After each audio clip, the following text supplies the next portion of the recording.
नमस्कार, आप देख रहे हैं नेशन खबर प्लस। बद्री केदार मंदिर समिति के अध्यक्ष हेमंत द्विवेदी ने बद्रीनाथ धाम में चंदा चोरी के मामले को लेकर कांग्रेस प्रदेश अध्यक्ष गणेश गोदियाल पर राजनीतिक आरोप लगाने का आरोप लगाया। उन्होंने कहा कि संबंधित कर्मचारी की नियुक्ति कांग्रेस शासनकाल में हुई थी और गोदियाल को पहले अपने कार्यकाल का जवाब देना चाहिए। द्विवेदी ने गोदियाल को बद्रीनाथ धाम में आमने सामने बैठकर तथ्यों के आधार पर सार्वजनिक चर्चा की चुनौती दी।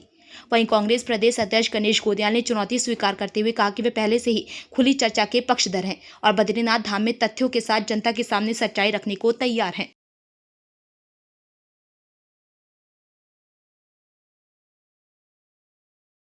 आप बता रहे हैं कि बद्रीनाथ अब मैं इस कार्यक्रम से निवृत्त होता हूँ, एक दिन बद्रीनाथ जाता हूँ। कार्यक्रम से पहले मैं सूचित कर दूंगा और निश्चित मैं तो कल ही ये तो मैंने बताया कल कि बद्रीनाथ में आए, एक कैमरे वाले को अलाउ करें, वो उनके हाथ में है और दोनों जन वहाँ पर गंगा जल लेके भगवान बद्री विशाल के सामने वो अपनी बात कहें, मैं अपनी बात कहूँगा, अच्छी बात है। पर ये इनको क्या धर्म में विश्वास है इनका?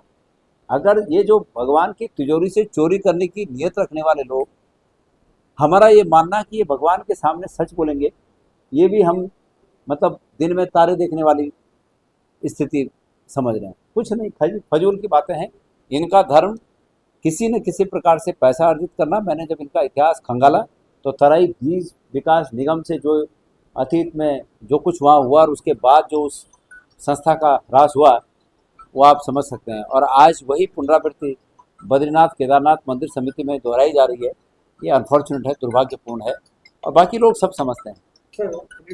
देखिए, पहली बात तो जब मैंने आरोप लगाए, जो मैंने आरोप नहीं, मेरे पास पुष्ट उसके प्रमाण है, तब मैंने ये बात बोली थी और मैंने कहा था मैं कहीं पर भी जो है आपसे इस बात पर चर्चा करने के लिए तैयार हूं। लेकिन आप भी अपने दिल पर, हृदय पर हाथ रख के कहिए कि जिस संस्थान से ये मामला जुड़ा हुआ है, भगवान बद्रीनाथ जी और बाबा केदार, वो इस संस्थान के पूर्व में अध्यक्ष रहे और सबसे लंबे समय तक अध्यक्ष रहे और मैं वर्तमान में वहां पर अध्यक्ष हूँ।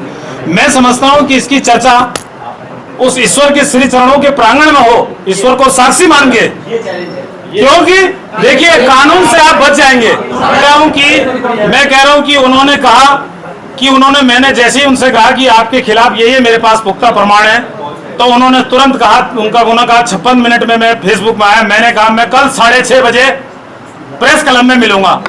अरे भाई, मैं कोई उनका पेड सर्वेंट थोड़ी हूं या मैं कोई हूं कि उन्होंने कहा 6:30 बजे मिलूंगा और तुम आ जाना। मैंने उनको ललकारा 12:30।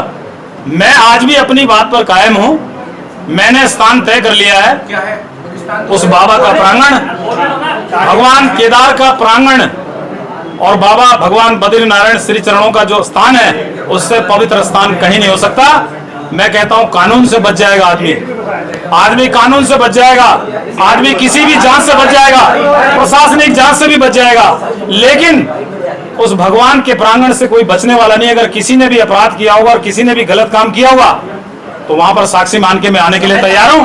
मैंने समय और दिन उनके ऊपर छोड़ा, स्थान मैंने दिया क्योंकि उनका व्यस्त समय रहता है। दिन भर रील बनाना और शासन में झूठ फैलाना, ये कांग्रेस का काम है। उनके पास समय होगा, जिस दिन वो समय बता देंगे, मैं सम्मान पूर्वक उनको उस स्थान पर लेके जाऊंगा।